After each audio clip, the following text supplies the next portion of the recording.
आज की कहानी का शीर्षक है वो चार लोग।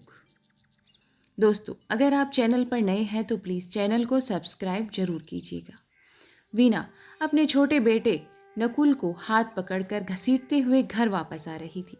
दिन भर गली के लड़कों के बीच खेलता रहता है, बस उधम मचाना। पढ़ने लिखने में तो मन ही नहीं लगता। बड़ा भाई इतना पढ़ने में होशियार है, तुम्हें तो सिर्फ खेलना रहता है हर समय। और ये क्या, बॉल को इधर उधर उछालना, छल्ले में डालना, कभी इसकी बालकनी में कभी किसी के गार्डन में चली जाती है। सबकी शिकायतें सुनो, ये भी कोई खेल हुआ? जाने क्या मजा आता है, कोई ढंग का काम नहीं। मम्मी स्कूल की स्पोर्ट्स टीचर भी कहती हैं कि मैं बहुत अच्छा खेलता हूँ, मुझे और खेलना चाहिए और प्रैक्टिस करनी चाहिए। एक दिन मैं बहुत आगे निकल सकता हूँ, खींच कर एक चांटा मारूंगी।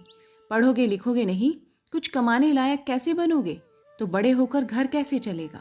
हे भगवान, मेरे बेटे बिगड़ गए तो चार लोगों के सामने क्या मुंह दिखाऊंगी? बड़ी दीदी, उनका बेटा तो बचपन से ही कितना टॉपर रहा है। और जिठानी जी की बहन का बेटा, जिसके गुणों की प्रशंसा कर जान खा जाती है वो मेरी मेरी बहन का बेटा, ये मेरी बहन का बेटा। और अड़ोसी पड़ोसी, बगल वाले संतोष जी, जो किसी के बच्चे के रिजल्ट से पहले कूद पड़ते हैं रिजल्ट जानने के लिए। कई बार तो घर वालों से पहले ही उनको क्या जवाब दूंगी। और सब्जी के ढेले पर, दूध वाले के पास, कहीं मंदिर पूजा में जो चार महिलाएं घेर लेती हैं, मैं उनको क्या जवाब दूंगी? आखिर मुझे भी तो बताना होगा मेरा बेटा क्या कर रहा है, कैसा रिजल्ट रहा, आगे क्या करेगा, वगैरह वगैरह। ओह नो, अब मुझे ही ख्याल रखना होगा अपने मन का। खेल खेलने जाने ना पाए, कान पकड़कर खींचकर पढ़ने बैठाऊंगी, बिल्कुल बड़े बेटे अमन की तरह। कभी कुछ कहना नहीं पड़ा, वैसे कहना पड़ा था समय पता नहीं क्या टुनटुनाता रहता था, मतलब बजाता रहता था। कहता था कि मम्मी आप क्या जानो कितना मन लगता है इस संगीत की दुनिया में, कितना मन हल्का हो जाता है। वो तो मैं गिटार को उठाकर जुथत्ती पर चढ़ा देती। खबरदार जो उसे कभी हाथ भी लगाया तो। आखिर मुझे भी समाज में सिर उठाकर चलना है, और बच्चे कुछ बनेंगे तभी ना होगा ये सब। जरा अब मैं ही ध्यान नहीं दूंगी तो कौन देगा? तुम्हारी टीचर को क्या, किसी का बच्चा बिगड़े या संवरे, बच्चा तो मेरा है ना। पढ़ने लिखने में मन लगाओ। बड़े भाई को देखो क्या नंबर ला रहा है। उधर वीना घर में घुसी और अमन किताबों में लटका हुआ टेबल पर मिला।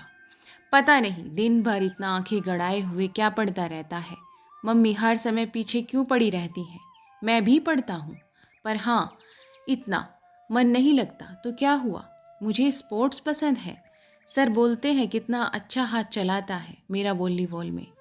नकुल मन ही मन बड़बड़ाया, अमन बेटा कब से पढ़ाई कर रहा है मेरा लाल, चल दूध पी ले, मैं बादाम अखरोट काजू सब पीस कर मिलाकर लाई हूँ। कितनी पढ़ाई करता है मेरा बच्चा। नकुल कहाँ हो तुम भी आ जाओ। ये क्या, अमन तो जमीन पर बेहोश पड़ा। कहाँ है, जल्दी डॉक्टर के पास भागिए। सब घर लौट रहे हैं। वो तो समय पर डॉक्टर के पास ना जाए होते तो। डॉक्टर साहब ने बताया गहरे डिप्रेशन में चला गया था। स्कूल से पूछने पर उन लोगों ने बताया कि बहुत अच्छा तो नहीं है पर अच्छा है। दिन भर तो घुसा रहता है किताबों में, फिर भी अच्छे नंबर क्यों नहीं लाता। आज मुझे दिन में ही तारे नजर आ गए। मेरे बच्चे को कुछ हो जाता तो। नहीं नहीं, अभी भी देर नहीं हुई है। सुनिए जी, जरा दुछत्ती से गिटार वापस उतार दीजिए। अमन गहरी उदासी में बैठा है। मम्मी को कमरे में आते देख बिलक उठा। मम्मी, मैं आपकी उम्मीदों पर खरा नहीं उतरा। नहीं मेरे बच्चे, मैं एक माँ की जिम्मेदारियों अपेक्षाओं पर खरी नहीं उतरी। वो गिटार बजाओ, जो अच्छा लगे वो करो, सबसे पहले स्वस्थ हो जाओ। गिटार की मधुर स्वर लहरियों में जैसे घर की नकारात्मक उदासी कहीं पिघल सी गई थी, जो कि अमन को इस तरह नर्वस ब्रेकडाउन पड़ने के कारण घर में घुल गई थी। नकुल कहाँ हो बेटा? जी मम्मी, बस पढ़ने बैठ रहा हूँ। बेटा तुम वॉलीबॉल खेलना पसंद है ना?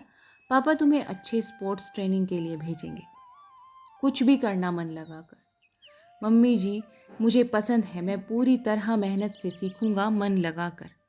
अमन भी म्यूज़िक क्लास ज्वाइन करेगा। हाँ मेरे बच्चों को कुछ भी करो मगर अपनी बेसिक एजुकेशन अवश्य पूरी करना। अशिक्षित इंसान की दुनिया में कहीं भी पूछ नहीं होती, कहीं सम्मान नहीं। दोनों बच्चे माँ पापा के बदलते नज़रिए से बहुत ही खुश थे। वीना जी अपने पति के साथ टीवी पर समाचार लगाकर बैठी थी।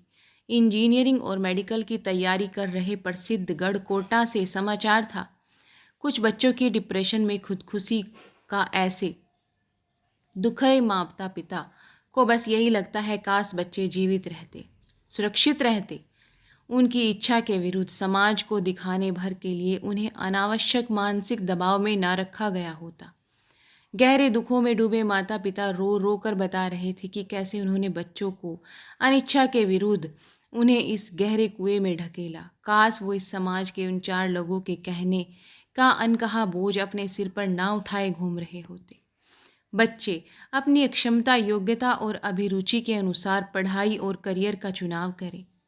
इसके लिए माता पिता को उनका सहयोगी बनना चाहिए, ना कि अनावश्यक अपेक्षाओं के गर्त में उन्हें डुबा कर देना चाहिए।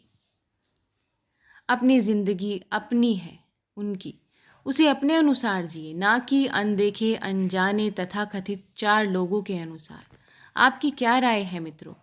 किन्हीं 4 लोगों के दबाव में अपनों की जिंदगी दांव पर मत लगा दीजिए। ऐसा काम कीजिए, ऐसा उदाहरण प्रस्तुत कीजिए कि 4 क्या 40 लोग कहें ये है सही बात। दोस्तों, इस कहानी में आपकी क्या राय है, हमें कमेंट्स ज़रूर करें, और चैनल पर नए हैं तो सब्सक्राइब ज़रूर करें चैनल को।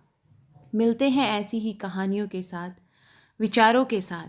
तब तक के लिए आप अपना और अपने परिवार का भरपूर ध्यान रखें। तब तक के लिए धन्यवाद।